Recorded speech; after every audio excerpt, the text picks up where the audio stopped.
Et en fait, quand on prend un petit peu de recul sur cet écosystème et un peu de hauteur, on se rend compte que tout le monde est dans des silos. Donc c'est très cloisonné, évidemment, mais les entreprises sont chez elles, dans les entreprises termitières, leur tour, peu importe leur bureau, mais avec des salariés qui sont entre eux toute la journée.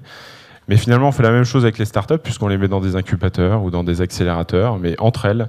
Et déjà, et en plus, ça nous arrange, parce que finalement, si on devait connecter d'un point de vue IT, d'un point de vue secret, etc., ça peut parfois être un peu compliqué.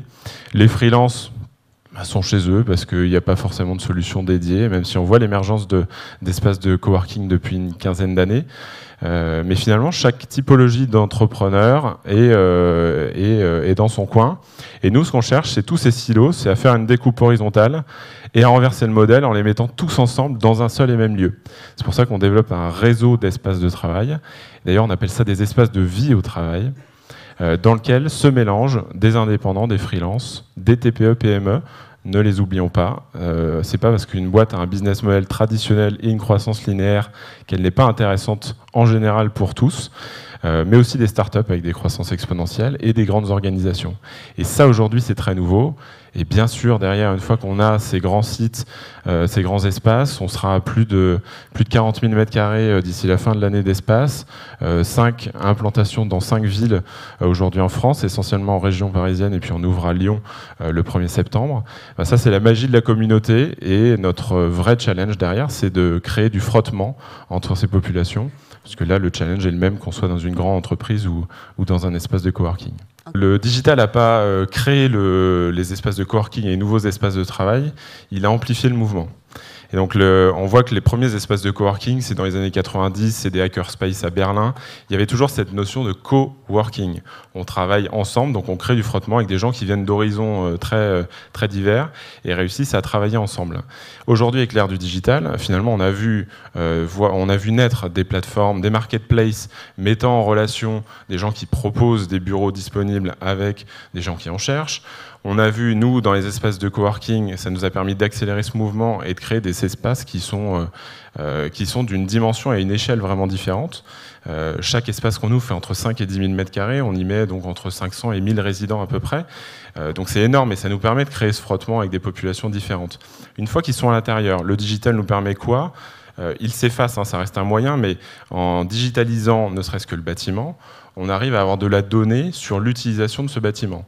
Comme on l'avait hier sur un site internet pour faire des optimisations marketing, et ben nous, sur le bâtiment, on est capable de faire des optimisations d'usage des salles de réunion, des bureaux. Et finalement, on répond à un besoin utilisateur. Donc nous, on appelle nos résidents des colocataires. Et finalement, nos colocs nous demandent ça. Et ils ont besoin d'avoir une expérience sans couture, via l'appli mobile, de pouvoir réserver leur salle de réunion, aller prendre un café avec leurs voisins du 4e qu'ils ne connaissent pas, et faire tout. Et puis une appli communautaire qui leur permette de rencontrer les colocs de Lyon, alors qu'eux sont basés à La Défense, parce qu'ils sont en train de chercher pour une nouvelle mission, un nouveau prestat à ajouter à la liste. Et voilà, et donc c'est ça au quotidien. Et le digital, finalement, amplifie ça et rend tout très simple. Et nos colocs peuvent se concentrer uniquement, je dis bien uniquement, sur le business. Aujourd'hui, on a 4500 résidents avec les lieux qu'on va ouvrir d'ici la fin de l'année. Ces 4500 résidents, on a une partie de freelance, on a des grosses boîtes qui cherchent à développer leur business comme des petites. Et finalement, nous, en les mettant ensemble, on se sent investi d'une responsabilité qui est de les aider à développer leur business. Et donc, on les voit maintenant aussi comme des mentors et comme des personnes qui peuvent proposer leurs services au reste de la communauté, mais aussi en externe. Et donc, on devient finalement aussi une plateforme de mise en avant de ses compétences vis-à-vis de l'externe. Ça, on va s'en servir pour les aider directement. On va s'en servir aussi pour lancer une nouvelle offre de hub d'innovation, dans lequel on veut vraiment inciter les grandes entreprises à décentraliser une partie de leur force de travail. Le fait de bien qualifier ce réseau de confiance, d'être capable de savoir ce que recherche une personne ou une entreprise, en la connaissant parfaitement, ça nous permet de créer des cercles affinitaires à des tailles humaines. Et là, on revient à une notion de taille humaine. Là, on parle de grands chiffres, de plusieurs milliers de personnes. Et tout un chacun, là, finalement, dans cette salle, on se rend compte qu'on a des cercles de confiance d'environ 150 personnes maximum, parce que c'est une relation qu'on est capable de gérer avec on est incapable de gérer une relation pérenne, fiable, de confiance avec 1000 personnes.